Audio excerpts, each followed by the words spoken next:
Le téléphone vibra à 3h47, tirant Keisha du sommeil le plus profond qu'elle ait connu depuis des mois. Elle chercha son téléphone dans l'obscurité, plissant les yeux sur l'écran lumineux. Un SMS de Marcus, son mari depuis 8 ans. Son cœur fit ce petit bond qui lui arrivait toujours à la vue de son nom, même après tout ce temps. Mais les mots à l'écran lui glacèrent le sang. « Je veux divorcer. Les papiers seront remis demain. N'essayez pas de me contacter.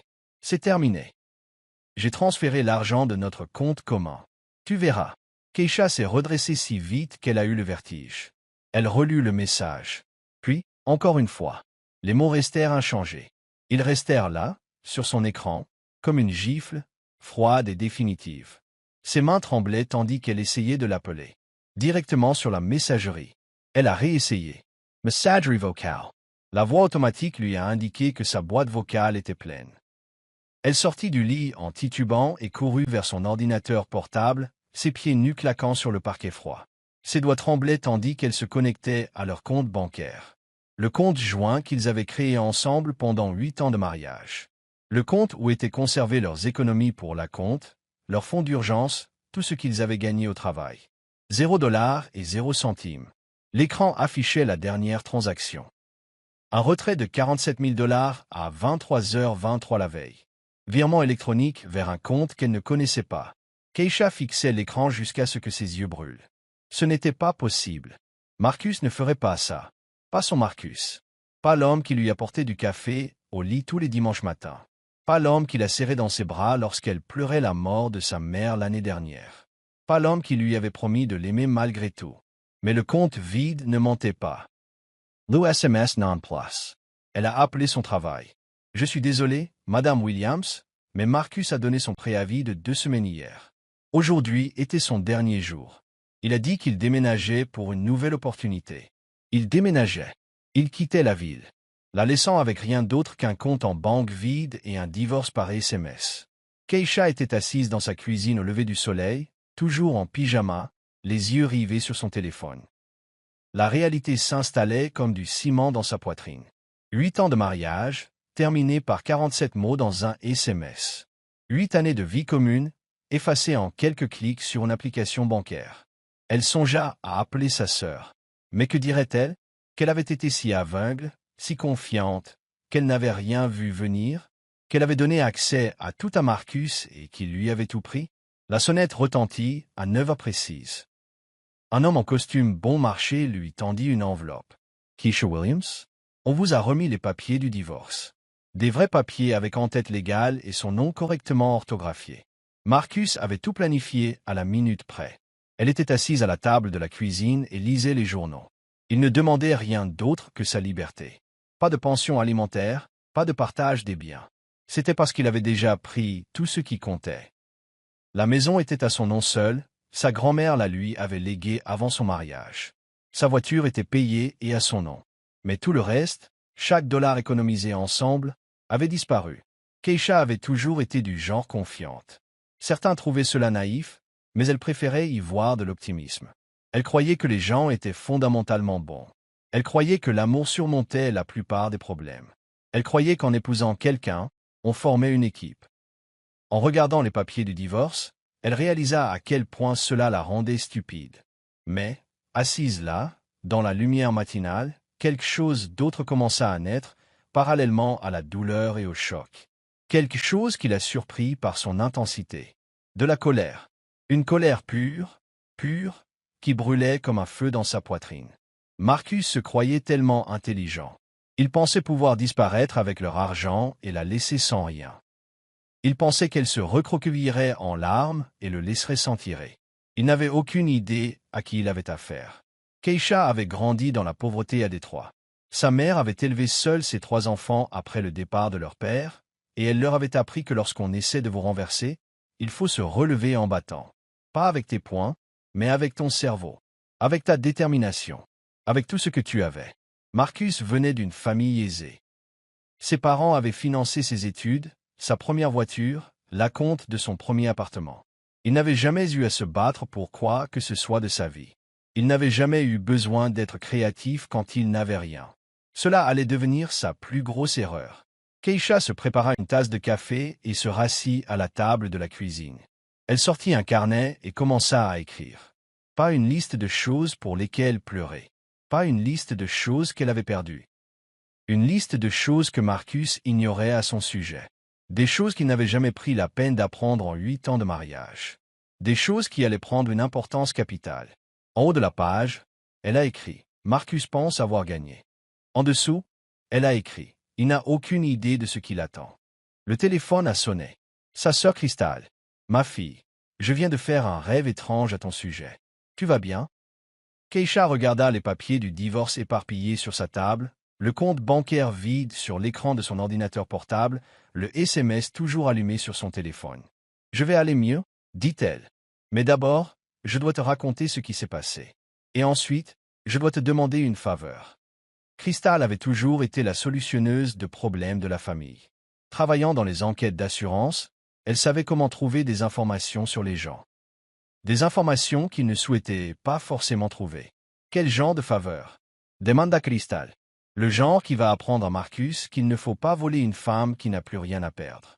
Alors que Keisha commençait à expliquer ce qui s'était passé, elle ressentit quelque chose qu'elle n'avait pas ressenti depuis des heures. Elle se sentait redevenue elle-même. Non plus la femme brisée et en pleurs à qui on avait signifié les papiers du divorce. Non plus la victime cambriolée en pleine nuit. Elle se sentait comme la femme qui avait payé ses études en cumulant 3 emplois. Celle qui avait monté une petite entreprise à partir de rien. Celle qui avait survécu à tout ce que la vie lui avait réservé jusqu'alors. Marcus allait bientôt comprendre que voler l'argent de quelqu'un était facile. En subir les conséquences allait être bien plus difficile. Cristal arriva 30 minutes plus tard avec une boîte de beignets et une sacoche pour ordinateur portable. Elle jeta un coup d'œil au visage de Keisha et posa tout sur le comptoir de la cuisine. « Montre-moi » dit-elle. Keisha lui tendit le téléphone contenant le SMS de Marcus, puis retourna l'ordinateur portable pour montrer le compte en banque vide. Cristal lut le message 2 fois, puis regarda les informations bancaires. « $47,000 » demanda au cement Cristal. « Ce fils de... » « Non » dit Keisha. « Ne perds pas ton temps à te mettre en colère. J'ai besoin que tu m'aides à réfléchir. » Cristal ouvrit son ordinateur portable et fit craquer ses articulations. « Dis-moi tout ce que tu sais sur l'endroit où il a pu aller. » « C'est tout. Je ne sais rien. Il n'a jamais parlé de son désir de quitter Chicago. Il n'a jamais évoqué d'entretien d'embauche ni d'opportunité ailleurs. Il n'a jamais dit qu'il était malheureux. Les hommes ne se réveillent pas un beau jour et décident de voler les économies de leurs femmes et de disparaître, dit Cristal, les doigts déjà sur le clavier. Il fallait de la planification. Ce qui signifie qu'il y ait des traces. Cristal travaillait dans le domaine des enquêtes sur les fraudes à l'assurance, ce qui lui donnait accès à des bases de données inaccessibles aux gens ordinaires. Elle avait aussi des amis à divers endroits qui lui devaient des services. Quel est son numéro de sécurité sociale? Demanda Cristal. Keisha le lui avait dit. Après 8 ans de mariage, elle connaissait par cœur les informations de Marcus, son numéro de sécurité sociale, son numéro de permis de conduire, son numéro de passeport et même sa carte d'employé du cabinet de conseil où il avait travaillé. Quand a-t-il quitté son emploi exactement? Demanda Crystal. Hier, c'était son dernier jour. Mais il avait donné un préavis de 2 semaines, alors il leur a dit il y a 2 semaines. Juste au moment où il aurait commencé à planifier ça, les doigts de Cristal s'arrêtèrent sur le clavier. « Keisha, j'ai une question à te poser et j'ai besoin que tu sois honnête. »« Quoi? Il y avait une autre femme ?» Keisha se posait la même question toute la matinée. « Je ne crois pas. Il n'avait jamais agi différemment.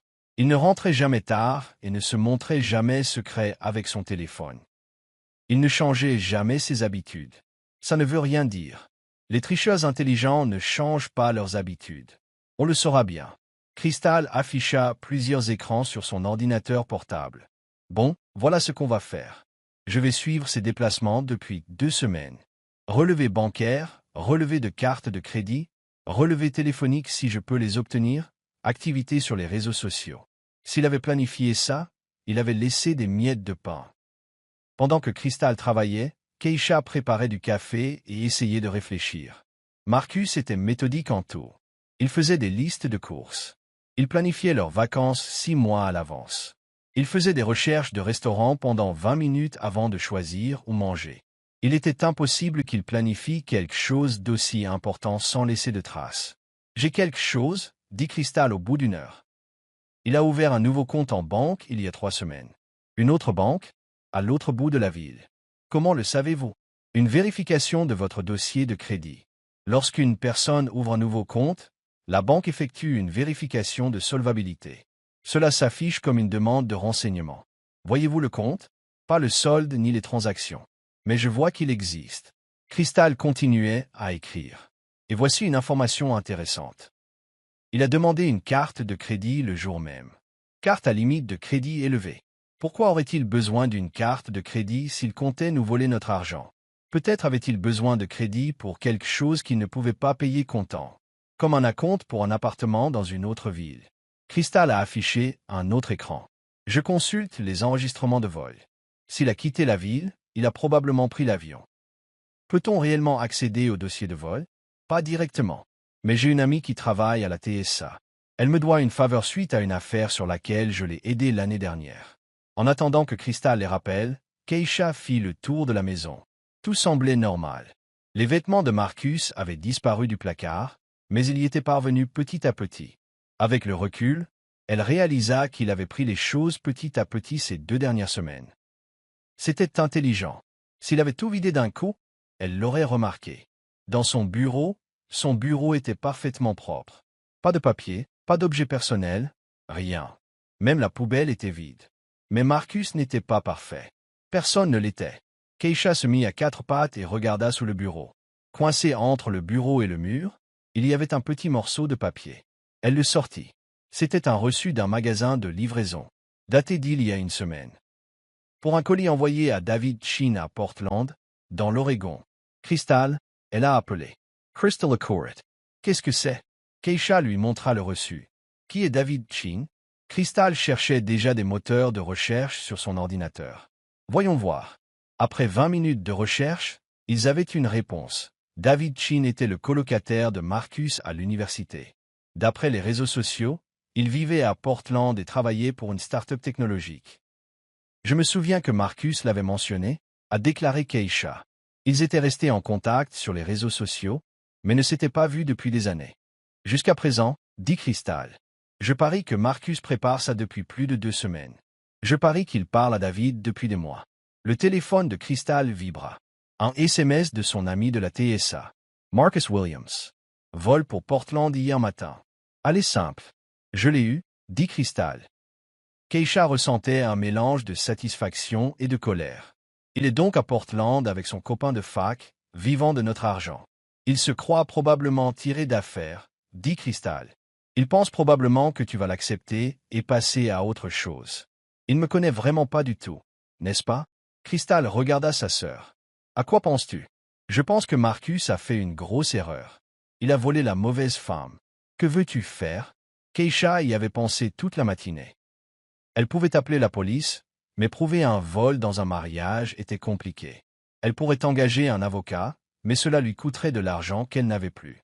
Elle pourrait essayer de le retrouver et de le confronter, mais cela risquerait de l'éloigner encore plus. Ou alors, elle pourrait être plus intelligente. Je veux le faire revenir, dit-elle. Comment? En l'empêchant de rester loin. Crystal haussa un sourcil. Je t'écoute. Marcus pense avoir tout compris. Nouvelle ville, nouvelle vie, beaucoup d'argent pour repartir à zéro. Mais il a oublié quelque chose d'important. Quoi? Il est toujours marié avec moi. Et je suis sur le point de devenir l'épouse la plus chère qu'il ait jamais imaginée. Explique-moi, dit Crystal en se calant dans son fauteuil. Keisha sortit son téléphone et ouvrit son application de notes. Marcus est intelligent, mais il pense comme quelqu'un qui n'a jamais eu à se battre pour quoi que ce soit. Il prit l'argent et s'enfuit, pensant que c'était la fin. Et ce n'est pas le cas, loin de là. Keisha se mit à arpenter la cuisine. Il a demandé le divorce, n'est-ce pas? Mais le divorce prend du temps. Nous sommes toujours légalement mariés, ce qui signifie que j'ai encore certains droits. Quels droits? Pour commencer, je peux contester le divorce. Je peux faire durer les choses des mois, voire des années. Ça peut coûter cher et être compliqué. Crystal hocha lentement la tête. Les avocats spécialisés en divorce facturent à l'heure. Exactement. Et comme c'est lui qui a déposé la demande, il doit payer son avocat, que je conteste ou non. Mais tu n'as pas d'argent pour un avocat. Je n'ai pas besoin d'avancer de fonds. Je peux trouver un avocat qui travaillera sur une base conditionnelle ou qui prendra le paiement lors du règlement des biens matrimoniaux. Quels biens matrimoniaux? Il a tout pris. Keisha a souri pour la première fois depuis qu'elle avait reçu ce SMS. Il a pris tout ce qu'il savait. Mais Marcus n'a jamais prêté attention aux détails de ma vie. Il y a des choses qu'il ignore de moi. Comme quoi? Mon entreprise, pour commencer. Crystal semblait perplexe. Quel métier? Tu travailles pour l'agence de marketing du centre-ville. Moi aussi. Mais j'ai aussi une activité secondaire de conseil en médias sociaux. J'ai démarré il y a 2 ans, avec de petites activités au début, quelques restaurants locaux et quelques petits commerçants. Mais ça a grandi. À quel point? Assez pour avoir maintenant 12 clients réguliers et une liste d'attente. Je garde l'argent sur un compte professionnel séparé dont Marcus ignorait l'existence. Pourquoi ne lui as-tu rien dit? Keisha s'est rassis à table. J'allais le faire. Mais chaque fois que j'abordais le sujet de l'argent ou des finances, il prenait le dessus. Il commençait à parler de ses idées d'investissement ou de sa planification de retraite. Il ne m'a jamais posé de questions sur mes idées ou mes objectifs. Il ne savait donc pas que vous aviez votre propre argent. Aucun. Et ce n'est pas tout. Keisha a ouvert quelque chose sur son téléphone. Tu te souviens de mon amie Jasmine, de la fac. Elle est agent immobilier maintenant. Bon, ça fait 2 ans qu'elle me courtise pour que je fasse des reventes immobilières avec elle. Il dit que j'ai un bon sens du design et du marketing. J'ai toujours refusé, car Marcus trouvait ça trop risqué. Et maintenant, je n'ai plus besoin de la permission de Marcus pour quoi que ce soit. Crystal commençait à sourire. Tu vas gagner de l'argent pendant qu'il dépense le sien. Je vais faire plus que ça. Je vais lui rendre la vie très pénible à Portland. Comment? Keisha ouvrit son ordinateur portable et ouvrit plusieurs onglets. Marcus est méthodique, tu te souviens? Il planifie tout. Ce qui veut dire qu'il a probablement fait des recherches sur Portland avant de s'y installer. Il a probablement cherché des appartements, des emplois, des restaurants, des salles de sport, tout ça. Et alors? Il a probablement utilisé son vrai nom et ses vraies informations pour la plupart de ses recherches. Ce qui veut dire que je peux savoir où il vit et ce qu'il fait. Crystal se pencha. À quoi penses-tu? Je pense à engager un avocat à Portland pour lui remettre les papiers.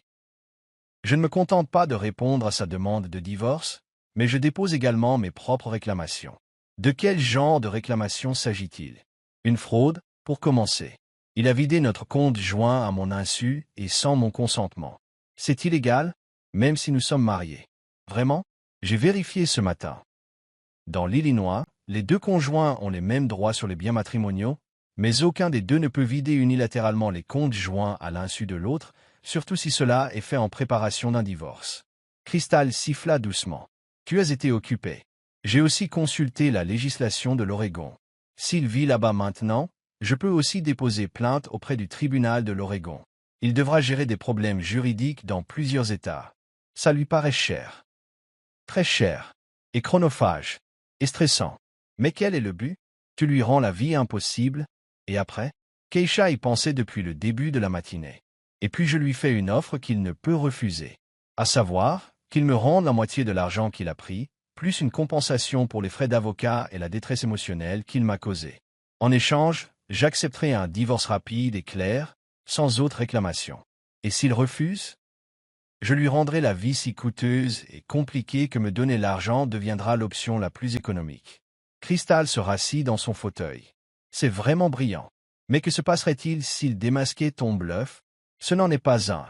Je suis très sérieuse. Je compte lui rendre la tâche aussi difficile que possible. Mais tu n'essaies pas vraiment de le récupérer? Oh non, je ne veux pas qu'il revienne. Je veux qu'il paie pour ce qu'il m'a fait. Crystal hocha la tête. Ok. Je suis partante. Que dois-je faire? Aidez-moi à trouver tout ce que nous pouvons sur sa nouvelle vie à Portland. Où il vit, où il travaille, ce qu'il fait de son temps. C'est fait. Ils passèrent les 2 heures suivantes à dresser un tableau complet du plan d'évasion de Marcus. Les divers contacts et bases de données de Crystal révélèrent un niveau de préméditation inquiétant. Marcus préparait cela depuis au moins 3M. OIS. Il avait fait des recherches approfondies sur Portland, pris contact avec David Chin, étudié les offres d'emploi et même étudié le droit du divorce dans l'Illinois et l'Oregon. Mais il avait commis une erreur cruciale dans sa planification. Il avait sous-estimé sa femme. « Regarde ça », dit Crystal en pointant son écran. Il a créé un profil LinkedIn avec une adresse à Portland il y a 2 mois. Il a commencé à rencontrer des gens du secteur technologique là-bas. Il cherche donc du travail. Plus que ça, regardez son activité. Il commente des publications, partage des articles et se construit un réseau professionnel. Il ne compte pas vivre éternellement de l'argent volé. Il veut y faire carrière. Ce qui veut dire qu'il veut de la respectabilité. Il veut s'intégrer et être perçu comme quelqu'un qui réussit. C'est vrai. Et rien ne gâche plus la respectabilité qu'un drame judiciaire incessant avec une ex-femme en colère. Keisha sentit à nouveau ce feu dans sa poitrine. Il veut repartir à zéro. Je vais m'assurer qu'il n'en est pas. Le téléphone de Crystal vibra. Un autre message. Mon ami de l'agence de crédit est passé. Marcus avait fait une demande de bail pour un appartement à Portland il y a 5 jours. Il l'a eu? On dirait bien. Bel endroit aussi, vu l'adresse. Un loft en centre-ville, probablement cher. Combien ça coûte? Crystal a vérifié. 2500 dollars par mois. Pour un T2? C'est Portland. Tout est cher là-bas. Keisha a fait un rapide calcul mental. Il dépense donc 3000 dollars par mois rien que pour le loyer et les dépenses courantes. Notre argent ne lui durera pas aussi longtemps qu'il le pense. Surtout s'il doit commencer à payer des avocats. Il est temps qu'il trouve un avocat à Portland, dit Keisha.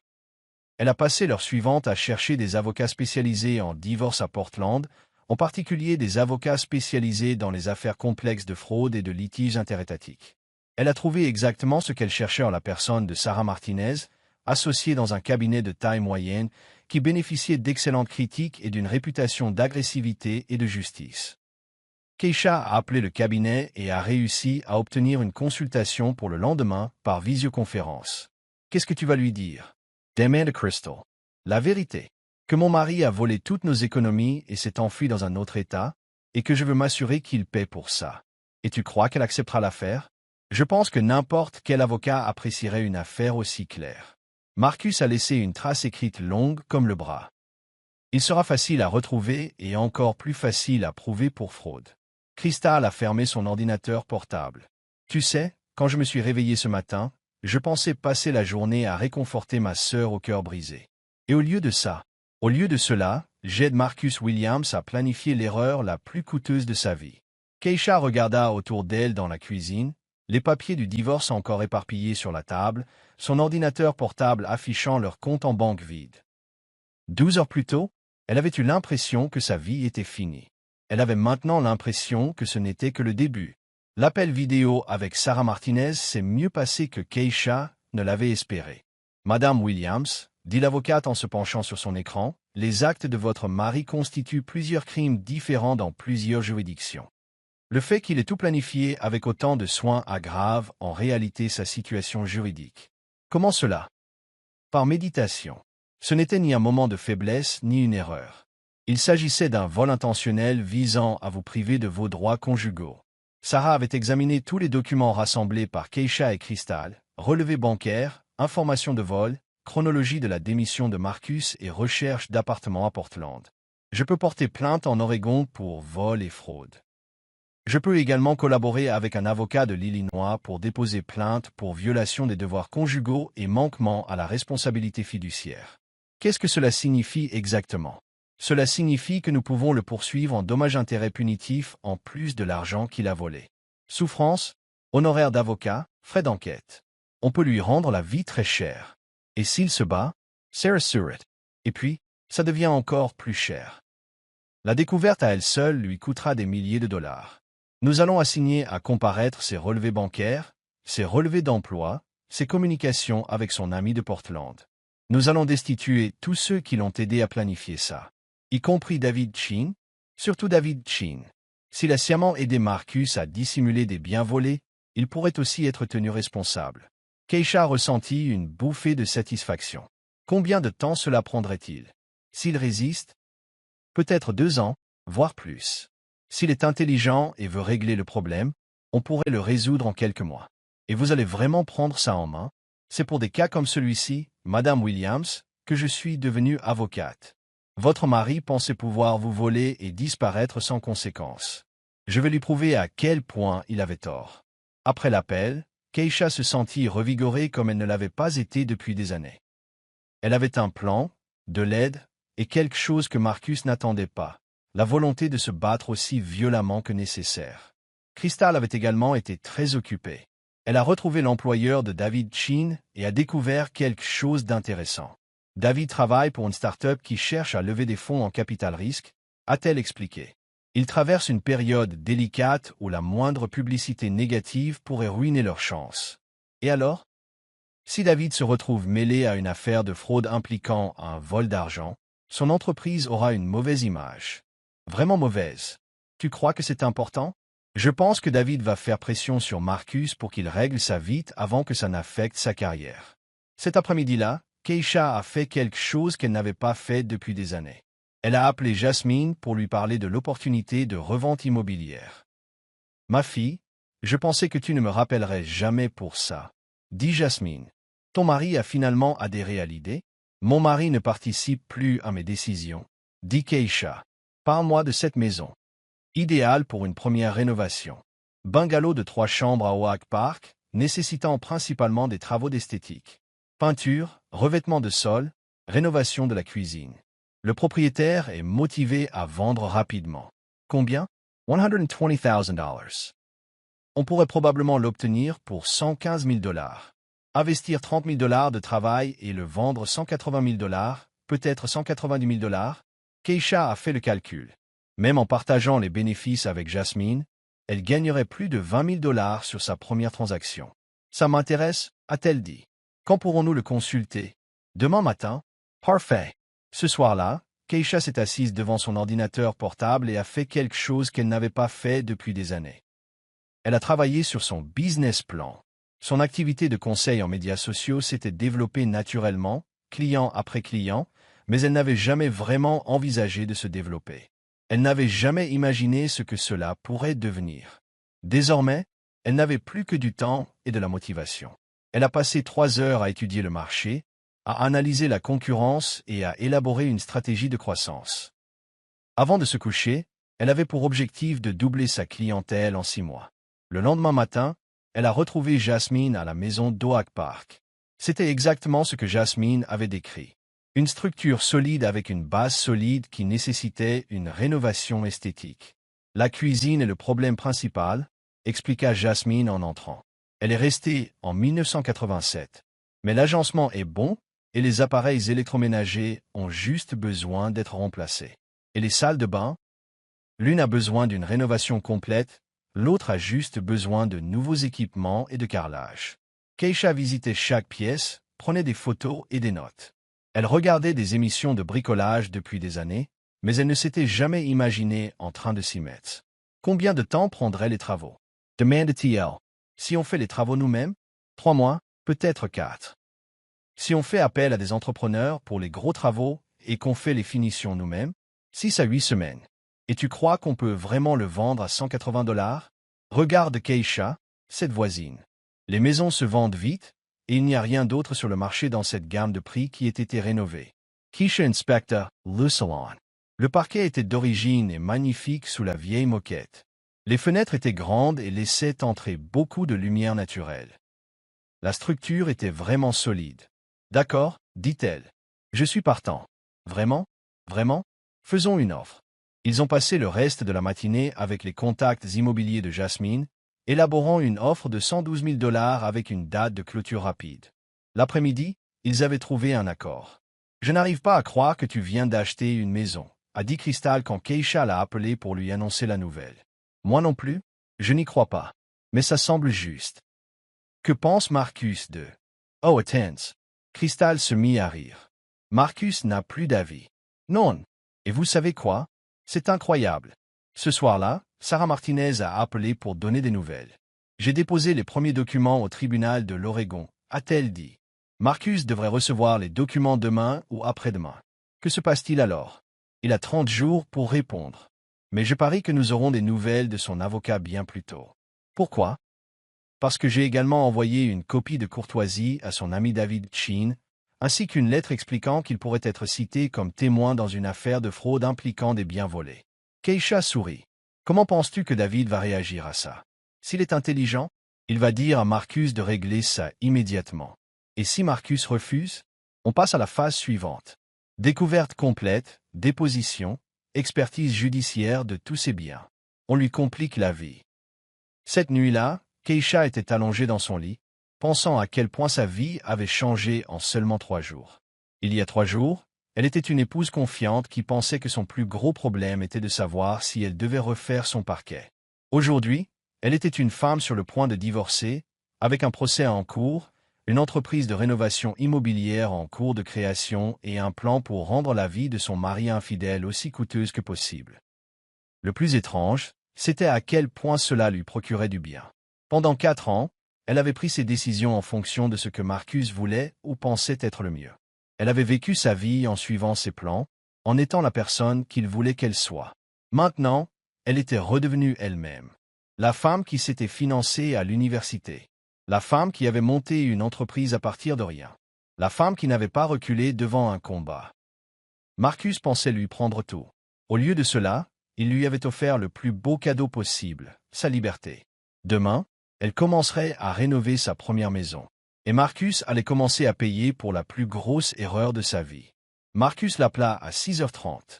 Keisha était dans sa cuisine, buvant un café et relisant ses notes pour la rénovation de la maison, lorsque son téléphone vibra et son numéro retentit. Elle attendait cet appel depuis que Sarah lui avait annoncé que les papiers seraient signifiés. Elle laissa sonner 4 fois avant de répondre. « Bonjour Marcus. Keisha, qu'est-ce que tu fous ?» Sa voix était tendue par la colère et quelque chose d'autre. La peur, peut-être. « Je prends mon café du matin. Qu'est-ce que tu fais? Ne joue pas avec moi. Tu sais exactement de quoi je parle. Le procès? Tout ça. Je m'assure que tu paies pour m'avoir volé. Je n'ai rien volé. Nous sommes mariés. C'était autant mon argent que le tien. Keisha fail at Ryer. Vraiment? C'est ce que tu as dit à ton avocat? Je n'ai pas besoin d'avocat pour ça. Tu es ridicule. Marcus, tu as vidé notre compte joint au milieu de la nuit et tu m'as envoyé un SMS de divorce à 3 heures du matin. Tu as quitté ton travail et déménagé dans un autre état, sans me dire un mot. Et maintenant, tu t'étonnes que je ne l'accepte pas en silence? Ça n'a pas besoin d'être compliqué. Retire simplement la plainte et gérons ça comme des adultes. Je gère ça comme une adulte. Une adulte qui ne se laissera pas voler. Il y eut un long silence. Que veux-tu? Je veux la moitié de l'argent que tu as pris, plus une indemnisation pour les frais juridiques que tu me forces à payer, ainsi que des dommages et intérêts pour détresse émotionnelle. C'est insensé. Ce qui est insensé, c'est de penser que tu pourrais voler 47 000 $ et disparaître sans conséquence. Je te donne la moitié de l'argent. $23,000. Mais c'est tout. Ce n'est pas suffisant. Keisha, sois raisonnable. Je suis raisonnable. C'est vous qui avez compliqué les choses en commettant une fraude. Ce n'en est pas une. Dites-le au procureur de l'Oregon lorsque mon avocat lui transmettra les preuves. Encore une longue pause. Quelles preuves? Marcus, tu as tout documenté. Relevé bancaire, réservation de vol, candidature, baux d'appartement. Vous avez laissé une trace écrite qui montre exactement quand vous avez commencé à planifier cela et comment vous l'avez exécuté. Prévoir de partir n'est pas un crime. Prévoir de partir, si. Elle l'entendait respirer bruyamment à l'autre bout du fil. Écoute, dit-il d'une voix plus douce, je sais que ça a l'air grave. Mais je ne voulais pas te faire de mal. J'avais juste besoin de partir. Tu avais tellement besoin de partir que tu as dû emporter tout notre argent avec toi. J'avais besoin d'un nouveau départ. Tu aurais pu demander le divorce sans me voler. Tu l'aurais combattu. Tu aurais compliqué les choses. Keisha S.E. Rassit sur S.A. Chase. Tu as raison. Je l'aurais fait. Parce que je t'aimais, Marcus. Je me serais battu pour notre mariage. Je sais. Voilà pourquoi. Mais tu ne m'as pas laissé cette chance. Tu as décidé de te faufiler dans mon dos pendant des mois, de planifier ton évasion et de t'assurer de disparaître avec notre argent. Keisha, alors maintenant je vais me battre pour autre chose. Je vais me battre pour que tu paies pour ce que tu m'as fait. C'est exactement pour ça que je suis parti. Tu es émotive et irrationnelle. Le feu brûlait dans la poitrine de Keisha. Je suis ému? Marcus, tu m'as volé toutes mes économies et tu as déménagé à l'autre bout du pays sans prévenir. Si je suis ému, j'ai parfaitement le droit de l'être. Dis-moi juste ce que tu veux pour que ça passe. $30,000. Plus $5,000 pour les frais juridiques. Plus des excuses écrites. Des excuses écrites, admettre ce que vous avez fait et reconnaître que c'était mal. Je ne le ferai pas. Ensuite, Je suppose qu'on se verra au tribunal. Keisha attendait. Elle raccrocha. Son téléphone se remit aussitôt à sonner. Elle l'éteignit et termina son café. 20 minutes plus tard, Crystal appela la maison. « Ma belle, Marcus n'arrête pas de me faire exploser le téléphone pour que je te parle. Que lui as-tu dit? » Je lui ai dit qu'il avait de la chance que tu ne demandes que de l'argent et que tu ne portes pas plainte. Qu'a-t-il répondu? Il est resté silencieux. Je crois qu'il commence à réaliser à quel point il est dans la merde. 1 heure plus tard, Sarah Martinez a appelé. « Matinée intéressante », a dit l'avocate. J'ai reçu un appel d'un avocat de Portland qui dit représenter Marcus Williams. Déjà, apparemment, votre mari a engagé un avocat dès la notification. L'avocat souhaite discuter d'un règlement à l'amiable. Quel type de règlement? Il n'a pas donné de détails, mais il a clairement indiqué que Marcus souhaitait une résolution rapide. Bien, ça veut dire que David Chin lui met la pression. Très probablement. Rien ne motive autant un règlement rapide que la menace d'une mauvaise publicité. Alors, que faire ensuite? Attendre. Laissons Marcus et son avocat faire la première offre. Le fait qu'ils soient déjà en pourparlers à l'amiable signifie qu'ils savent que nous avons un dossier solide. Cet après-midi-là, Keisha a rencontré Jasmine à la maison d'Oak Park pour commencer à planifier les rénovations. « Je n'arrive pas à croire que tu aies acheté une maison en plein divorce », a dit Jasmine alors qu'elle visitait les pièces avec un entrepreneur. « C'est la meilleure décision que j'ai prise depuis des années. Même si ton mari a volé tes économies? Surtout parce qu'il a volé les miennes. Cette maison va rapporter de l'argent. Marcus va perdre de l'argent. » L'entrepreneur, un certain Tony, spécialisé dans les rénovations rapides, leur a donné un devis de 28 000 $ pour les gros travaux. Armoire de cuisine, électroménager, rénovation de la salle de bain et revêtement de sol. Combien de temps? Demanda Keisha. 6 semaines si on commence lundi prochain. Allons-y. Après le départ de Tony, Jasmine regarda son ami avec inquiétude. Keisha, es-tu sûr d'avoir les idées claires? C'est une somme importante à investir quand on est en plein milieu de problèmes juridiques. Je n'ai plus les idées claires depuis des années, dit Keisha. Marcus pensait m'avoir laissé sans rien. Il ignore que je construis quelque chose par moi-même. Votre activité de conseil, ça et d'autres choses encore. J'ai économisé de l'argent dont il ignorait l'existence. J'ai des clients dont il n'a jamais entendu parler. J'ai des projets dont il n'a jamais pris la peine de me parler. Jasmine hocha lentement la tête. Tu sais quoi? Tant mieux pour toi. J'attends depuis des années que tu arrêtes de demander la permission à Marcus pour tout. Je n'avais jamais réalisé que je faisais ça avant son départ. Oh, chérie, tu faisais ça. À chaque fois qu'on faisait des projets, tu disais « Laisse-moi voir Marcus ». Chaque fois que je proposais une idée d'entreprise, tu disais « Marcus pense que c'est trop risqué ». Keisha se sentit néa. Étais-je si mauvaise que ça? Tu n'étais pas mauvaise. Tu étais perdue. Comme si tu avais oublié qui tu étais avant de te marier. Eh bien, je m'en souviens maintenant. Ce soir-là, Sarah Martinez a appelé pour annoncer la nouvelle.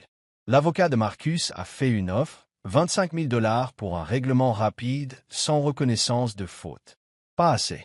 Je pensais que tu dirais ça.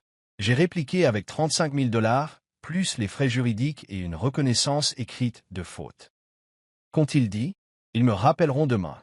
Mais Keisha, j'ai dois te prévenir. Ils menacent de faire durer le suspense si tu n'acceptes pas une offre raisonnable.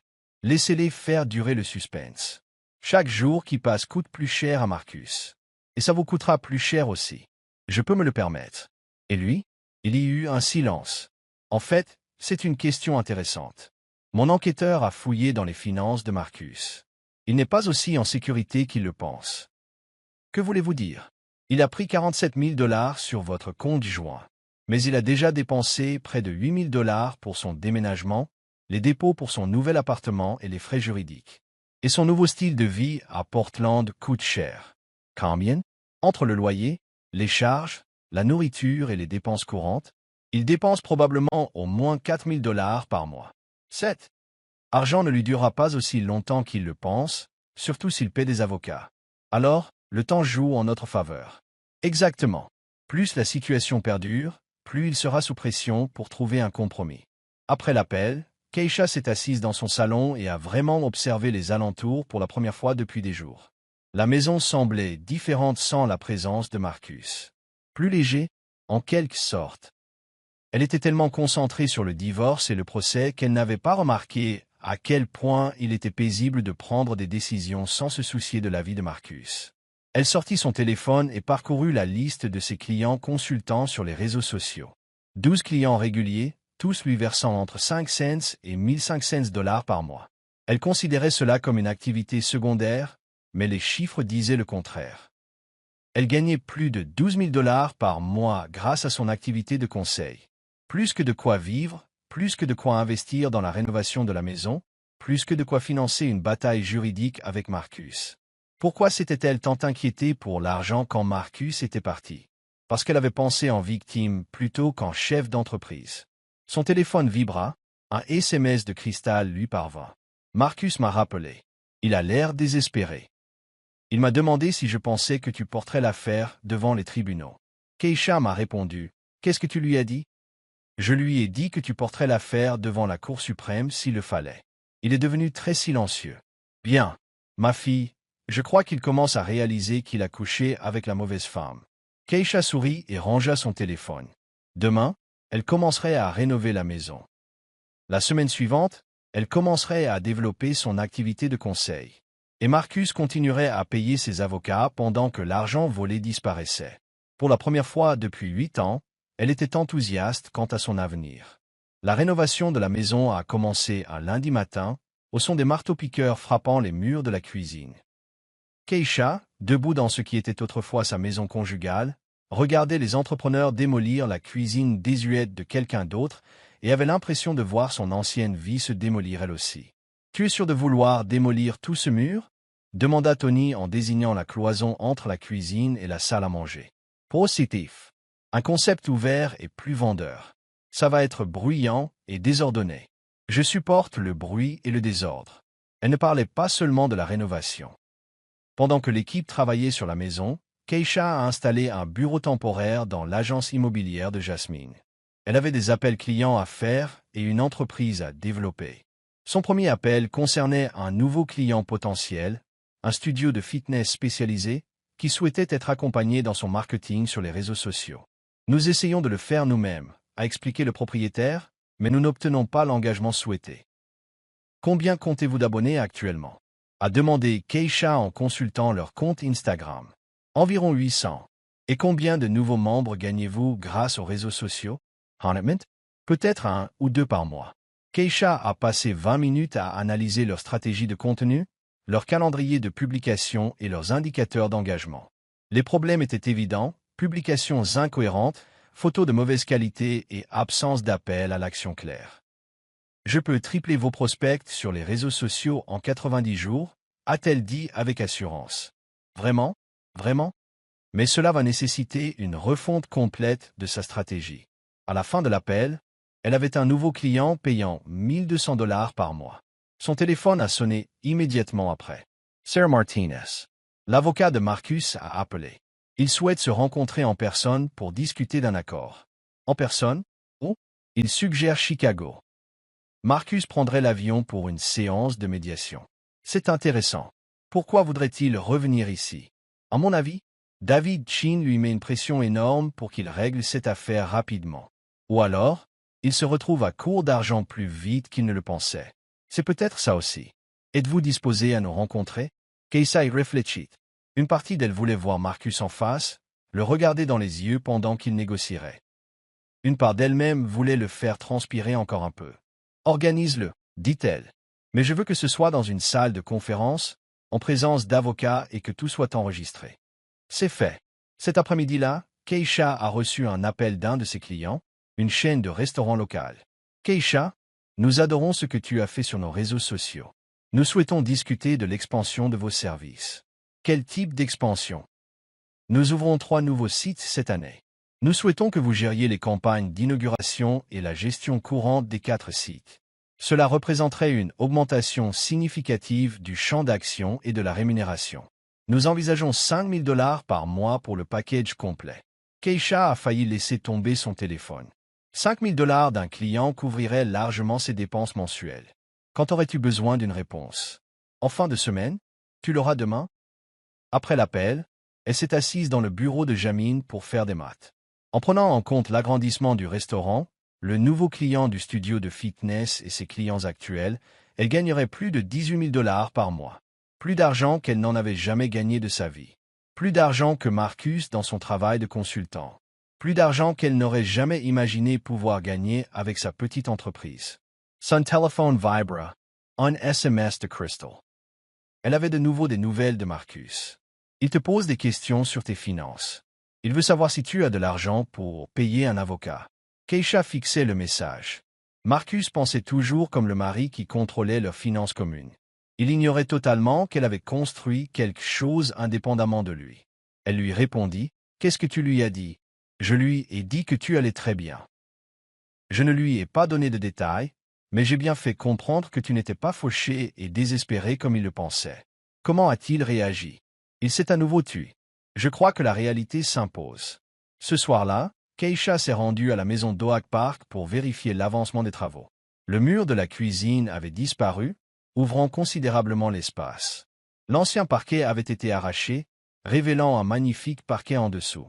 Ce sera magnifique une fois terminé, dit Jasmine en l'accompagnant dans les lieux. Comment se porte le marché pour les maisons dans cette gamme de prix? Très bien. 3 autres maisons à revendre dans le quartier ont été vendues 2 semaines après leur mise en vente. Pour combien? Entre 170 et 190 $. Et il n'était pas aussi beau que ça. Keisha observa l'espace, l'imaginant avec de nouveaux placards, des appareils électroménagers modernes et une nouvelle peinture. On pourrait faire mieux que prévu. On pourrait faire beaucoup mieux. Sur le chemin du retour, Keisha se surprit à repenser à la réunion de médiation avec Marcus. Elle ne l'avait pas vu depuis le matin où il était parti travailler 3 semaines auparavant, ignorant que c'était son dernier jour. 3 semaines auparavant, elle était une femme dont la décision la plus importante était de choisir ce qu'elle allait préparer pour le dîner. Aujourd'hui, elle était investisseuse immobilière, chef d'entreprise en pleine croissance et s'apprêtait à négocier un accord à l'amiable valant des dizaines de milliers de dollars. Marcus n'avait aucune idée de la personne à qui il allait faire face de l'autre côté de la table de conférence. Son téléphone sonna. Numéro inconnu de Portland. « Allô? Keisha, c'est moi Marcus. Tu avais l'air fatigué. Que veux-tu, Marcus? Je veux parler avant la médiation. Juste nous deux. Pourquoi? Parce qu'on était amis. On pouvait se parler. C'était avant que tu me voles et m'abandonnes. Je sais que tu es en colère. Je ne le suis plus, Marcus.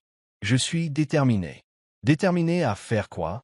M'assurer que tu paies pour ce que tu as fait. Il y eut un long silence. Keisha, j'ai fait une erreur. J'aurais dû gérer ça différemment. Oui, tu aurais dû. On ne peut pas juste en finir sans se détruire les uns les autres. Tu as essayé de me détruire en premier. Tu as tout pris et tu m'as laissé sans rien. Mais tu n'es pas détruit. Crystal dit que tu vas bien. Keisha faillit rire. Je vais plus que bien, Marcus. Je vais mieux que jamais quand j'étais marié avec toi. Qu'est-ce que ça veut dire? Ton départ a été la meilleure chose qui me soit arrivée. Encore une longue pause. Je n'y crois pas. Tu n'es pas obligé d'y croire. Tu le verras par toi-même lors de la médiation. Keisha, je dois y aller. J'ai une entreprise à gérer. Elle raccrocha et éteignit son téléphone. Demain, elle accepterait l'offre de la chaîne de restaurants. La semaine suivante, elle s'assoirait en face de Marcus et négocierait sa reddition. Et dans 6 semaines, elle aurait une maison rénovée, prête à être vendue avec une belle plus-value. Marcus pensait lui avoir tout pris. Au lieu de cela, il l'avait forcée à découvrir de quoi elle était vraiment capable. La médiation était prévue pour jeudi matin dans une salle de conférence du centre-ville de Chicago. Keisha est arrivée 15 minutes en avance, vêtue de son plus beau tailleur bleu marine et portant un porte-documents en cuir contenant les copies de tous les documents relatifs au vol de Marcus. Elle se sentait calme et préparée. Marcus arriva pile à l'heure, accompagné d'un avocat à l'air cher et agacé. Marcus paraissait fatigué et plus maigre que dans ses souvenirs. Ses vêtements étaient froissés et il avait besoin d'une coupe de cheveux. « Madame Williams, » dit son avocat en lui serrant la main, « je suis Robert Chin et je représente votre mari. » Keisha regarda Marcus. Un lien de parenté avec David? Marcus Rudgett. C'est le frère de David. Comme c'est pratique. Sarah Martinez arriva quelques instants plus tard et tous s'installèrent autour de la table de conférence. La médiatrice, une femme aux cheveux grisonnants nommée juge Patricia Moore, expliqua la procédure. Nous sommes ici pour voir si nous pouvons parvenir à un accord sans passer par un procès. Les deux parties ont convenu de négocier de bonne foi. Robert Chin a ouvert un dossier. Madame Williams, ma cliente est prête à offrir 30 000 $ pour régler toutes les réclamations liées à cette affaire. Sarah regarda Keisha qui secoua légèrement la tête. Ce n'est pas suffisant, dit Sarah. Ma cliente réclame 35 000 $, plus les frais juridiques et la reconnaissance de ses torts. Mon client n'a rien fait de mal, a déclaré Robert. L'argent en question se trouvait sur un compte conjoint. Les deux conjoints y avaient un accès égal. L'égalité d'accès a été exercée en secret au milieu de la nuit, dans le cadre d'un plan prémédité visant à priver Madame Williams de ses droits conjugaux, a rétorqué Sarah. La juge Moore a levé la main. Écoutons les deux parties directement. Monsieur Williams, pourquoi n'expliquez-vous pas votre position? Marcus S. Eclaircit Law Gorge. Votre honneur, j'étais malheureux dans mon mariage. Et me sentais speak. J'avais besoin de faire une rupture nette et d'argent pour repartir à zéro. Et Madame Williams ignorait totalement que tu comptais partir? Non, Madame. Pourquoi n'as-tu pas discuté du divorce avec elle avant de prendre l'argent? Marcus jeta un coup d'œil à son avocat, puis à Keisha. Je ne pensais pas qu'elle serait raisonnable. Qu'est-ce que ça veut dire? Je pensais qu'elle essaierait de tout prendre. Je pensais qu'elle rendrait les choses compliquées et coûteuses. Le juge Moore s'est tourné vers Keisha. Madame Williams, que répondez-vous à cela? Keisha attendait ce moment avec impatience. Votre honneur, mon mari a raison sur un point. Je me serais battu pour notre mariage. Non pas parce que je voulais tout lui prendre, mais parce que je l'aimais et que je pensais que nos problèmes pourraient être résolus. Et maintenant, je réalise qu'il ne m'a jamais aimé de la même façon. Quelqu'un qui vous aime ne vous vole pas. Quelqu'un qui vous aime ne vous abandonne pas au milieu de la nuit avec un SMS. Marcus s'agita, mal à l'aise, sur son siège. Mais voici ce que mon mari ignorait lorsqu'il a décidé de voler notre argent et de disparaître, a poursuivi Keisha. Il ignorait que je construisais une entreprise prospère depuis 2 ans. Il ignorait que j'avais mes propres revenus et mes propres économies. Il ignorait que j'étais financièrement indépendante. Robert Chin paraît perplexe. Madame Williams, nous avons cru comprendre que vous travailliez pour une agence de marketing et que vous n'aviez pas de patrimoine personnel important. Sarah a fait glisser un dossier sur la table. Vous avez mal compris. Le dossier contenait des relevés bancaires indiquant les comptes professionnels de Keisha, des contrats clients totalisant plus de 200 000 $ de chiffre d'affaires annuel et des déclarations de revenus prouvant ses revenus. Ma cliente gère une entreprise prospère de conseil en médias sociaux qui génère plus de 15 000 $ de chiffre d'affaires mensuel, a expliqué Sarah. Elle a également récemment réalisé un investissement immobilier qui lui permettra de générer des revenus supplémentaires. Marcus examine les documents. Yeah, je n'étais au courant de rien. C'est parce que tu n'as jamais posé de questions, dit Keisha. En 8 ans de mariage, tu ne m'as jamais posé de questions sur mes objectifs, mes rêves ou mes projets. Tu pensais que j'étais impuissante sans toi, Keisha. Tu pensais que prendre nos économies communes me laisserait désespérée et prête à accepter n'importe quel déchet que tu déciderais de me jeter. Le juge Moore a examiné les documents financiers. Madame Williams, c'est assez impressionnant. Pourquoi votre mari n'était-il pas au courant de votre réussite commerciale? Chaque fois que j'essayais de lui parler d'argent ou d'affaires, il prenait le dessus. Il me disait ce qu'il pensait que je devais faire ou m'expliquait pourquoi mes idées ne fonctionneraient pas. Finalement, j'ai arrêté d'essayer de l'inclure. Marcus était pâle. Tu ne m'as jamais dit que tu gagnais autant d'argent. J'ai essayé de te dire que j'augmentais ma clientèle. Tu as dit que c'était mignon que j'aime mon petit hobby. Ce n'était pas un hobby. C'était une entreprise. Une entreprise prospère dont vous n'avez jamais pris la peine de vous renseigner. Robert Chin chuchota quelque chose à Marcus, qui secoua la tête. Votre honneur, dit Robert, mon client aimerait augmenter son offre de règlement à 32 000 $. Le juge Moore regarda Keisha. Madame Williams? Pas assez. Qu'est-ce qui serait suffisant? Keisha a ouvert son propre dossier. 35 000 $, plus 5 000 $ de frais juridiques, plus des excuses écrites reconnaissant qu'il m'avait volé.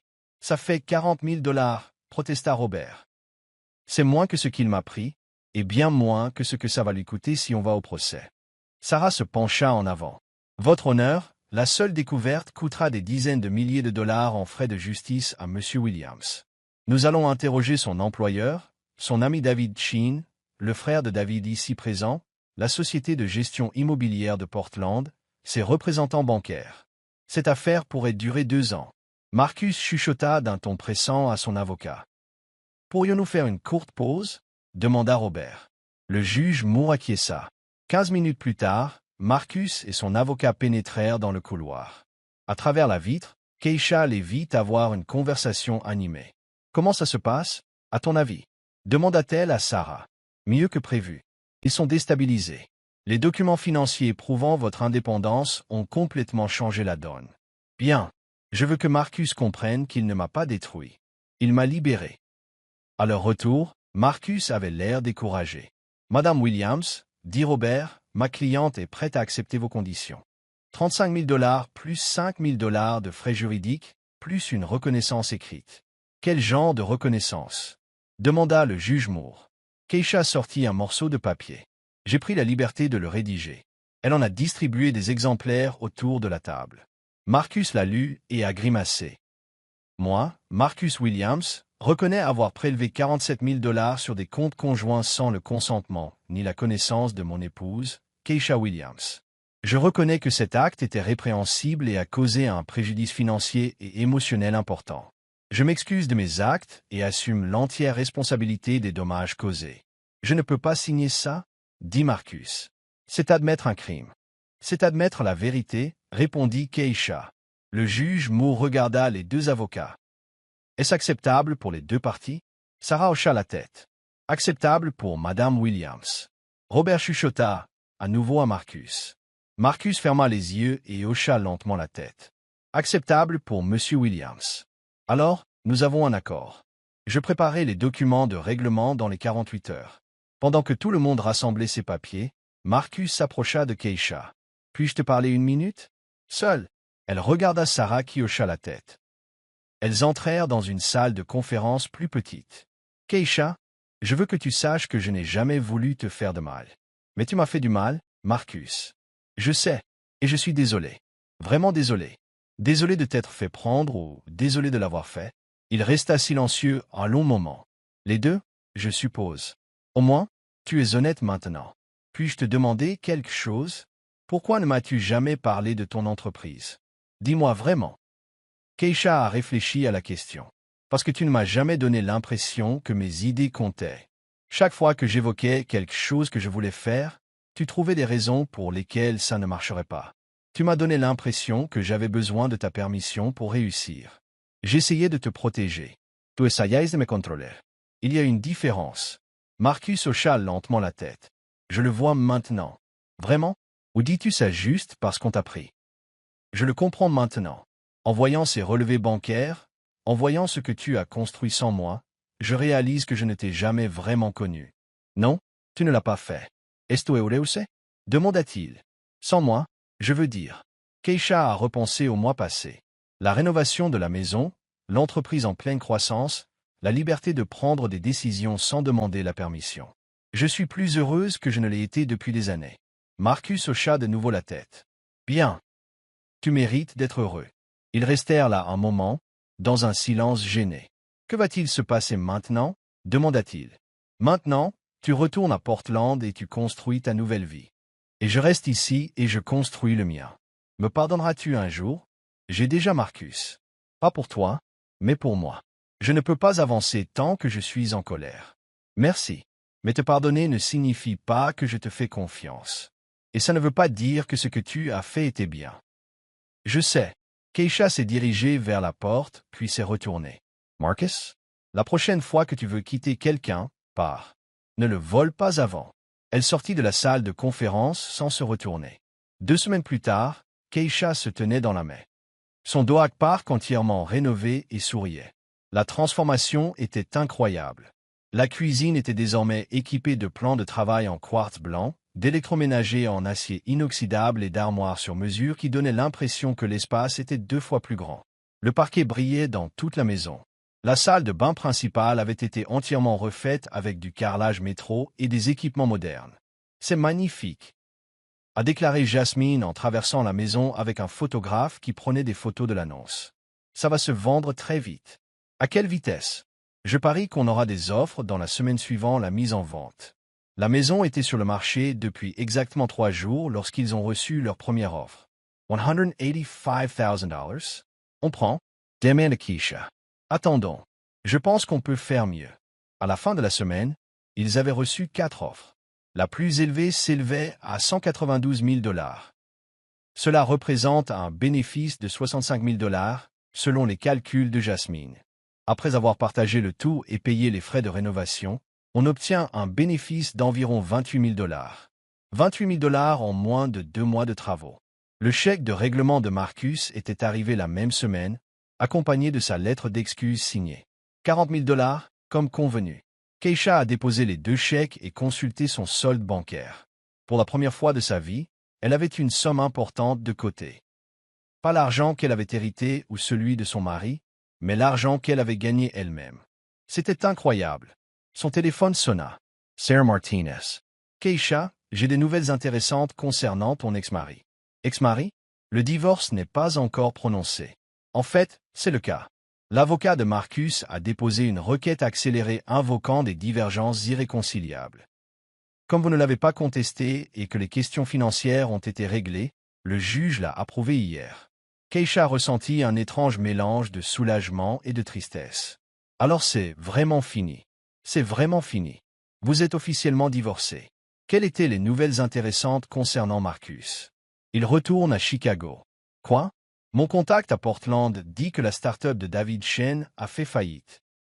Ils ont perdu leur financement suite à une mauvaise publicité concernant la vie privée du fondateur. Vie privée?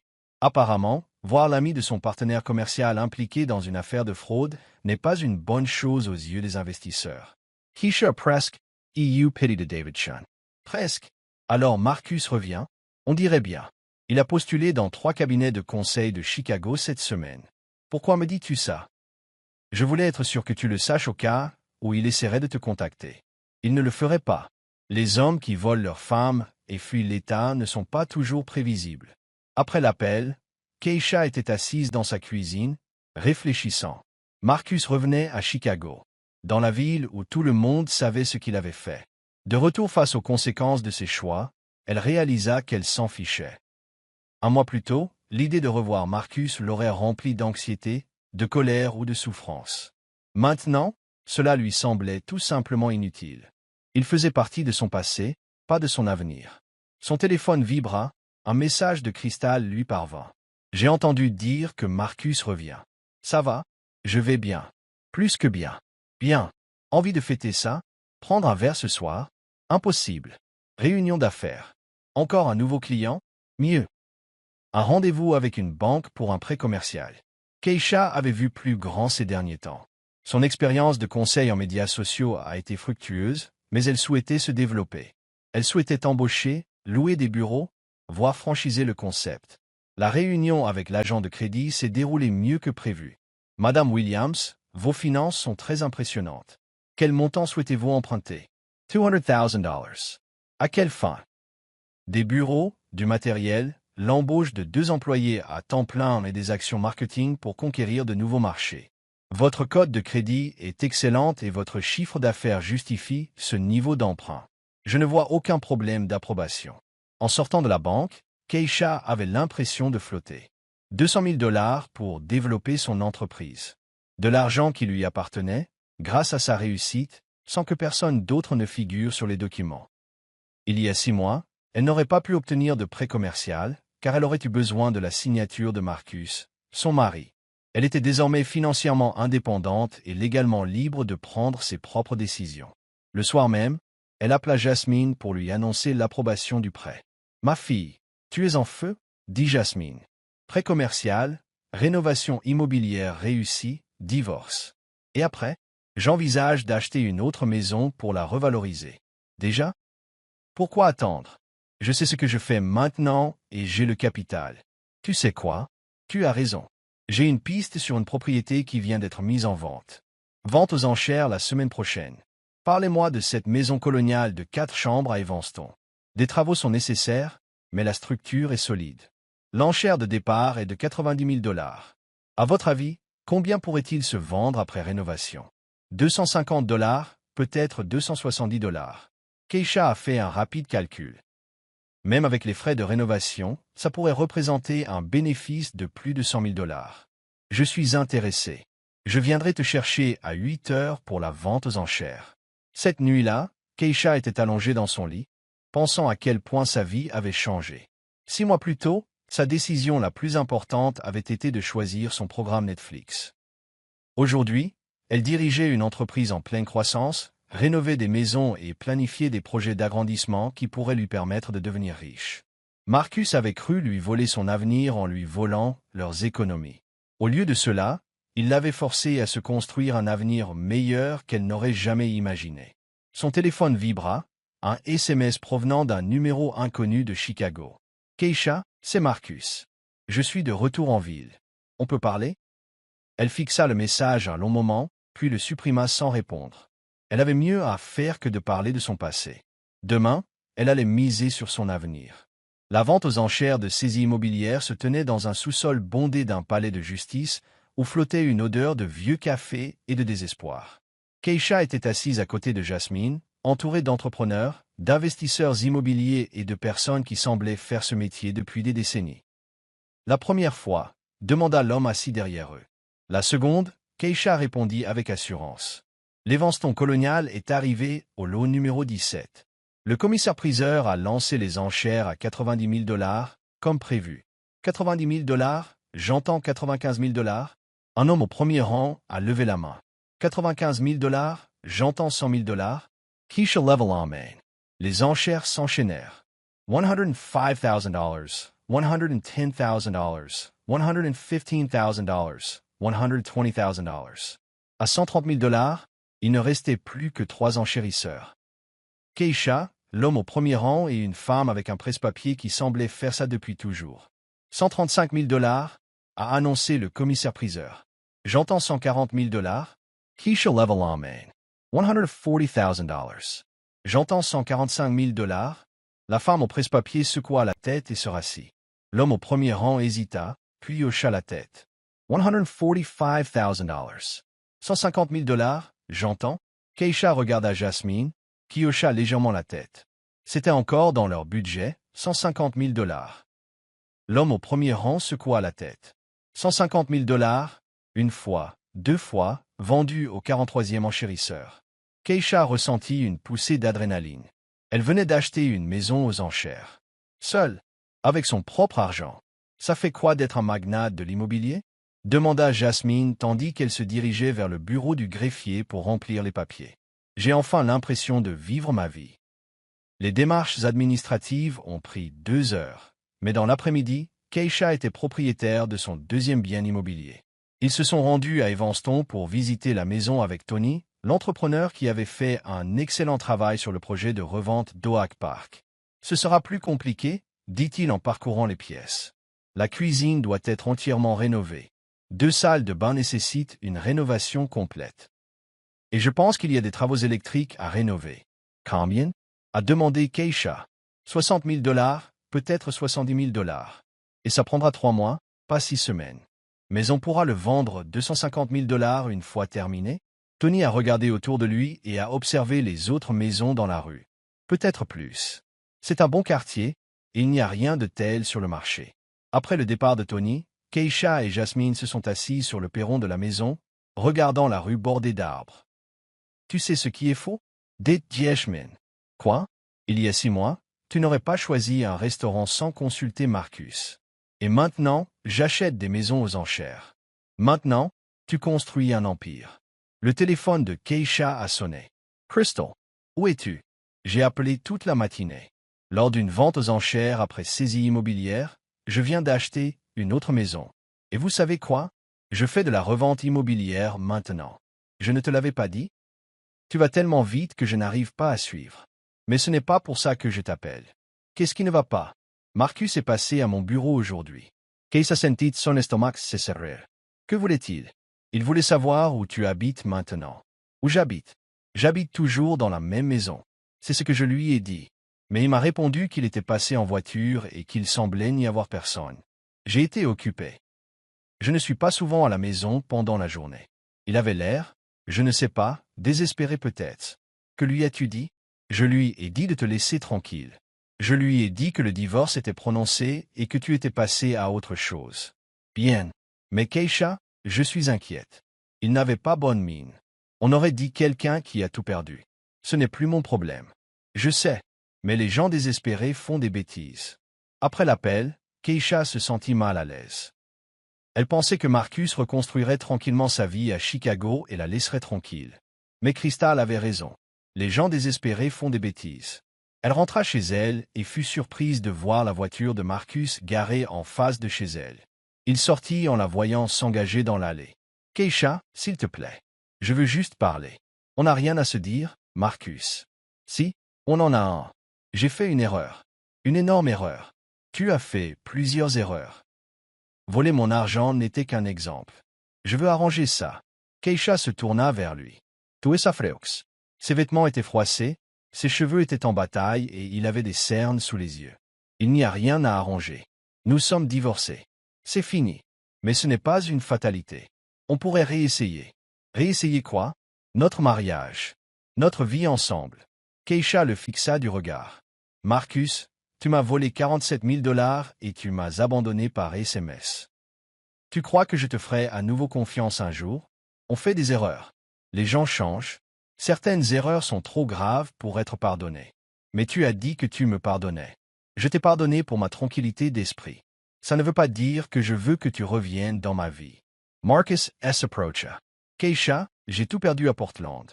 Mon travail, mon appartement, mes amis. Il ne me reste plus rien. Ce n'est pas ma faute. Je sais, mais tu es tout ce qui me reste. Je ne suis pas à toi, Marcus. Je ne l'ai jamais été. Qu'est-ce que ça veut dire? Ça veut dire que tu ne m'as jamais vu comme une personne avec mes propres rêves et objectifs. Tu me voyais comme une extension de toi-même. Quelqu'un qui existait pour soutenir tes projets. C'est faux. C'est vrai.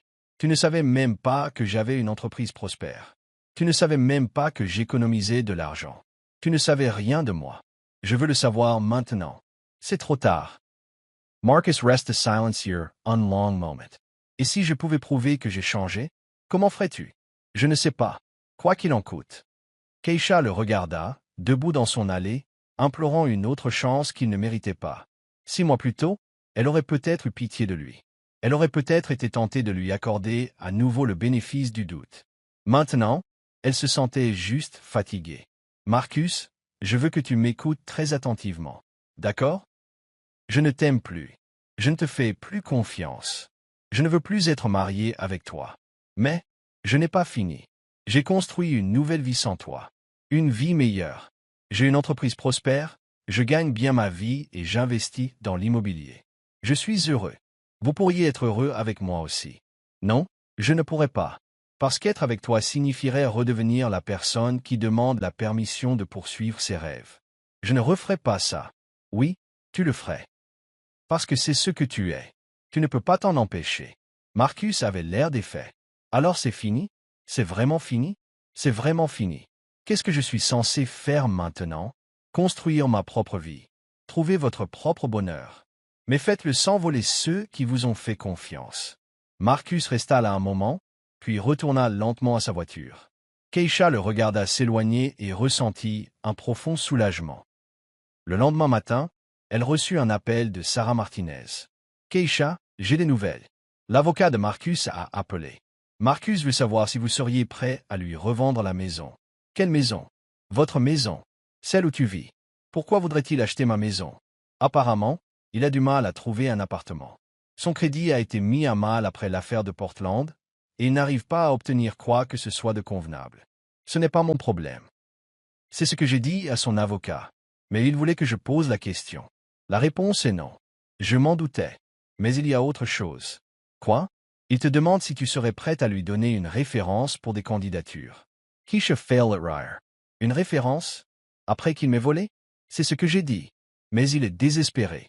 Il ne trouve aucun emploi car son ancien employeur refuse de lui fournir de bonnes références. Pourquoi? Parce qu'il a démissionné sans préavis au milieu de plusieurs projets importants. Il les a laissés se démener pour couvrir son travail. Du coup, il a coupé les ponts partout où il est allé. On dirait bien. Dites à son avocat que la réponse est non. À la maison et à la référence. Terminé. Cet après-midi-là, Keisha a rencontré ses nouvelles employées dans les bureaux qu'elle venait de louer.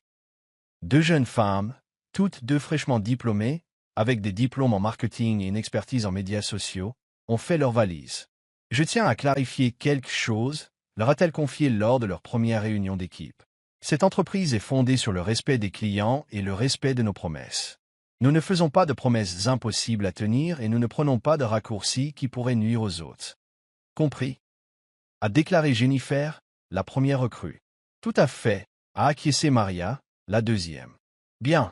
Je tiens à être clair sur un point, leur a-t-elle dit lors de leur première réunion d'équipe. Cette entreprise est fondée sur le respect des clients et le respect de nos promesses. Nous ne faisons pas de promesses que nous ne pouvons pas tenir et nous ne prenons pas de raccourcis qui blessent les gens. Compris, a dit Jennifer, la première embauchée. Absolument. A acquiescé Maria, la deuxième. Bien. Parlons maintenant de nos projets d'expansion. Ils ont passé 2 heures à examiner la liste des clients, à discuter des stratégies de croissance et à planifier la campagne marketing de leurs services. À la fin de la réunion, Keisha avait le sentiment d'être exactement là où elle devait être, diriger sa propre entreprise, prendre ses propres décisions et construire quelque chose d'important. Son téléphone vibra, un SMS lui parvint. Un numéro connu. Ne m'ignorez pas, s'il vous plaît. J'ai besoin de te parler de quelque chose d'important. Marcus utilisait un autre numéro. Elle a bloqué le numéro et est retournée au travail. Au cours des 2 semaines suivantes, Marcus a essayé de la contacter 6 fois de plus. Différents numéros de téléphone, courriel et même une lettre livrée à son domicile. Chaque message était le même. Il regrettait d'avoir changé, il avait besoin de son aide, il voulait une seconde chance. Elle les ignora tous. Puis Crystal appela avec une nouvelle inquiétante. Marcus est encore venu à mon bureau aujourd'hui. Il n'accepte pas un non comme réponse. Que voulait-il? Il voulait que je te convainque de lui parler. Il dit qu'il a quelque chose d'important à te dire. Il a dit quoi? Non. Mais Keisha avait l'air déséquilibré, comme s'il n'avait pas bien dormi ou bien mangé. Ce n'est pas ma responsabilité. Je sais, mais j'ai peur qu'il fasse une bêtise. Comme quoi? Je ne sais pas. Mais ceux qui perdent tout blâment parfois les autres pour leurs problèmes. Il devrait plutôt s'en prendre à lui-même. Je suis d'accord. Mais ça ne veut pas dire qu'il le fera. Ce soir-là, Keisha travaillait tard au bureau lorsqu'elle entendit quelqu'un essayer d'ouvrir la porte. L'immeuble était fermé à clé après les heures d'ouverture, mais quelqu'un essayait clairement d'entrer. Elle regarda par la fenêtre et vit Marcus debout près de l'entrée, regardant à travers la vitre. Elle appela la sécurité de l'immeuble, qui l'escorta hors de la propriété. « Madame, cet homme vous harcèle-t-il » demanda l'agent de sécurité. « C'est mon ex-mari. Il essaie de me contacter, même si je lui ai demandé d'arrêter. Tu devrais peut-être envisager d'obtenir une ordonnance restrictive. » Kesai réfléchit. Une ordonnance restrictive semblait extrême. Mais le comportement de Marcus devenait inquiétant. Elle a appelé Sarah Martinez le lendemain matin. « Je crois que j'ai besoin de conseils juridiques concernant Marcus. Que fait-il en ce moment? Il débarque à mon bureau et envoie des messages incessants pour demander à ma sœur d'intervenir. J'ai clairement fait savoir que je ne voulais pas de contact avec lui, mais il refuse. C'est du harcèlement. Vous pouvez tout à fait obtenir une ordonnance restrictive. Est-ce vraiment nécessaire? Keisha, les hommes qui volent leurs femmes et les traquent ensuite ne sont pas stables. Mieux vaut être prudent. D'accord. Allons-y. L'ordonnance restrictive a été déposée cet après-midi-là. Marcus recevrait des documents lui enjoignant de rester à au moins 150 mètres de Keisha, de son domicile et de son entreprise. Mais d'abord, il tenta une autre approche. Il se présenta à la maison des Evanston où elle supervisait les rénovations. « Keisha, s'il te plaît. Juste 5 minutes. » Tony et son équipe ont arrêté de travailler et ont examiné la situation. « Madame, est-ce que ce type vous dérange ?» a demandé Tony. « C'est mon ex-mari. Il est censé me laisser tranquille. »« Tu l'as entendu ?» dit Tony à Marcus. « Il est temps d'y aller. J'ai juste besoin de lui parler. » « Elle ne veut pas te parler. » Marcus regarda autour de lui les travaux de rénovation de la maison que Keisha avait achetée et qu'elle améliorait avec son propre argent. « C'est ça que tu fais maintenant? Tu rénoves DM. License? Ça s'appelle monter une entreprise. Avec quel argent? Mon argent. L'argent que j'ai gagné moi-même. Mais tu aurais pu tout perdre. Et si la maison ne s'était pas vendue? J'aurais compris. C'est ce que font les gens quand ils prennent leur vie en main. » Marcus avait l'air blessé. « J'ai pris mes responsabilités. Je t'ai remboursé. Tu m'as remboursé après t'être fait prendre. Ce n'est pas pareil. Keisha, je sais que j'ai fait une erreur. Mais j'en ai tiré des leçons. Bien. Va apprendre ailleurs. » Tony s'approcha de Marcus. « Je pense que tu devrais partir maintenant. Marcus regarda Keisha une dernière fois. Ce n'est pas fini. Si. Alors que Marcus s'éloignait, Tony demanda, « Tu veux que j'appelle la police? » Non. Mais s'il revient, ne le laissez pas m'approcher. Ne vous inquiétez pas, il ne le fera pas. Ce soir-là, Keisha était assise dans sa cuisine fraîchement rénovée, parcourant les derniers comptes de résultats de la vente de la maison d'Oak Park. Un bénéfice de 28 000 $ en moins de 3 mois. La maison d'Evanston vaudrait encore plus une fois terminée. Son activité de conseil se développait plus vite qu'elle ne l'avait prévu. Elle était financièrement indépendante, professionnellement prospère et personnellement libre. Marcus pensait pouvoir la reconquérir en se présentant et en la suppliant. Il ignorait qu'elle avait déjà gagné. 6 mois plus tard, Keisha se trouvait dans la cuisine de son troisième investissement immobilier, une magnifique maison victorienne à Lincoln Park qu'elle venait de terminer de rénover. Le photographe immobilier prenait les dernières photos pour l'annonce. « Ce sera votre plus gros bénéfice à ce jour », dit Jasmine en examinant les chiffres. « On devrait gagner au moins 320 $ pour celle-ci. Après tout ce qu'on a investi, ça fait un bénéfice de 90 000 $. Après 4 mois de travaux, Keisha sourit en regardant l'espace autour d'elle. Moulure couronnée, parquet restauré, cuisine de chef avec comptoir en marbre. C'était magnifique et c'était à elle. Son téléphone vibra, un appel de Jennifer, une de ses employées. « Keisha, la chaîne de restaurants, veut prolonger notre contrat. Ils ouvrent 5 autres succursales et veulent que nous gérions tous leurs réseaux sociaux. Combien? 8 000 $ par mois. Acceptes. Son cabinet de conseil employait désormais 4 personnes à temps plein et avait une liste d'attente de clients. Les revenus approchaient les 40 000 $ par mois. Crystal a appelé alors qu'elle rentrait chez elle. « Ma belle, tu ne vas pas croire ce que je viens d'entendre. »« Quoi ?» Marcus a été arrêté. Keisha a failli faire une embardée. « Quoi? Je le fais? » Apparemment, il a beaucoup bu depuis son retour à Chicago. Il va bien? Physiquement? Ouais. Mais son avocat lui a annoncé qu'il risquait de perdre son permis, et le cabinet de conseil qui s'apprêtait à l'embaucher a retiré son offre. Keisha a ressenti un mélange d'inquiétude et de soulagement. Inquiétude, car elle ne voulait pas que Marcus se blesse ou blesse quelqu'un d'autre. Un soulagement, car cela signifiait qu'il cesserait enfin d'essayer de la contacter. Quand est-ce arrivé? Hier soir. Il a été libéré sous caution, mais il doit comparaître devant le tribunal le mois prochain. A-t-il essayé de te contacter? Non. Je crois qu'il a enfin compris que tu en avais fini avec lui. Après l'appel, Keisha a pensé à Marcus. Elle n'avait plus eu de ses nouvelles depuis que l'ordonnance de protection avait été prononcée 2 mois plus tôt. Elle pensait qu'il avait enfin tourné la page. Apparemment, il s'effondrait. Elle était désolée pour lui, mais elle était aussi reconnaissante d'avoir eu la force de partir. Ce soir-là, elle dîna avec Jasmine et Tony pour fêter l'achèvement de la maison de Lincoln Park. Et maintenant, demanda Tony. Encore une maison à revendre? En fait, je pense garder la suivante. Pour la louer? Pour y vivre. Jasmine haussa les sourcils. Tu penses déménager? Moi, je pense à prendre un nouveau départ. Nouvelle maison, nouveau quartier, nouvelle vie. Et la maison de ta grand-mère? Je l'aimerai toujours. Mais il est temps de construire quelque chose qui m'appartient entièrement. Le lendemain, Keisha a rencontré son agent immobilier pour visiter des maisons dans sa gamme de prix. Avec ses revenus professionnels et ses bénéfices immobiliers, elle pouvait s'offrir quelque chose de bien plus beau qu'elle ne l'avait jamais imaginé. La 3e maison qu'ils ont visitée était parfaite. Une maison de ville moderne à River North avec des baies vitrées, une terrasse sur le toit et un espace de bureau à domicile, parfait pour son entreprise en pleine croissance. Je la prends, a-t-elle dit. Tu ne veux pas y penser? J'y pense depuis des mois. C'est exactement ce que je veux. La signature a pris 3 semaines. Le jour du déménagement était un samedi du début de l'automne, exactement 1 an après que Marcus lui ait envoyé ce SMS. En sortant le dernier carton de la maison de sa grand-mère, Keisha songea à tout ce qui avait changé. 1 an plus tôt, elle était une femme qui craignait de prendre des décisions sans l'approbation de son mari. Elle possédait désormais 3 propriétés, dirigeait une entreprise prospère et était financièrement indépendante. Il y a 1 an, elle pensait que sa vie était terminée avec le départ de Marcus. Elle réalisait maintenant qu'elle ne faisait que commencer.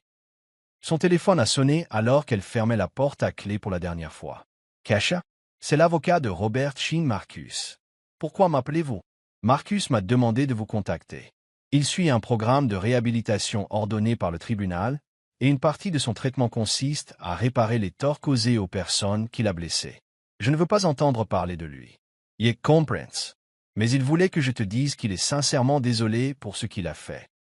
Il sait qu'il ne peut pas revenir en arrière, mais il voulait que tu saches qu'il en assume l'entière responsabilité. C'est tout? Il voulait aussi que je te dise qu'il est fier de ce que tu as accompli. Il est au courant de votre réussite commerciale et de vos investissements immobiliers. Comment le sait-il? C'est une petite communauté. La nouvelle circule. Que ça y a réfléchi. Dis-lui que je le remercie pour ses excuses. Et dis-lui que j'espère qu'il obtiendra l'aide dont il a besoin. Je le ferai. Mais dis-lui aussi que je ne veux plus jamais entendre parler de lui. C'est la dernière conversation que nous aurons à son sujet. Compris. Après l'appel, Keisha se rendit à sa nouvelle maison de ville et parcourut les pièces vides. La lumière du soleil entrait par les fenêtres, mettant en valeur le parquet brillant et la peinture fraîche. Demain, ses meubles arriveraient. La semaine suivante, elle tiendrait sa première réunion d'affaires dans son nouveau bureau à domicile. Mais ce soir, elle allait s'asseoir sur sa terrasse avec un verre de vin et réfléchir au chemin parcouru. Son téléphone vibra, un message de cristal lui parvint. Qu'est-ce que ça fait d'être complètement libre? Keisha contempla la silhouette de Chicago, la ville où elle avait construit sa nouvelle vie. J'ai l'impression que je peux tout faire. Et après? Sur Keisha. Elle avait tant de projets. Développer son activité dans d'autres villes.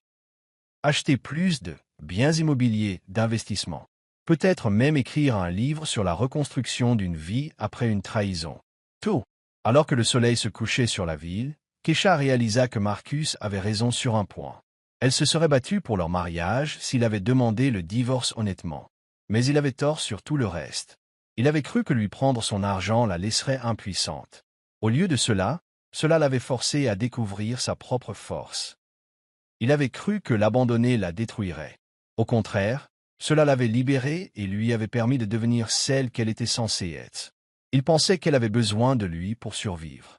Au lieu de cela, elle avait appris qu'elle était capable de s'épanouir seule. Marcus avait tenté de lui voler son avenir. Mais au final, il lui avait offert bien mieux, la certitude qu'elle pouvait construire l'avenir qu'elle souhaitait. Il y a 1 an, son mari lui avait volé ses économies et l'avait abandonnée par SMS. Aujourd'hui, elle était une entrepreneuse prospère, une investisseuse immobilière et une femme totalement indépendante qui ne devait son bonheur qu'à elle-même. Marcus avait cru avoir le dernier mot en envoyant ce SMS. Mais le dernier rire lui appartenait. Et c'était le son le plus doux qu'elle ait jamais entendu.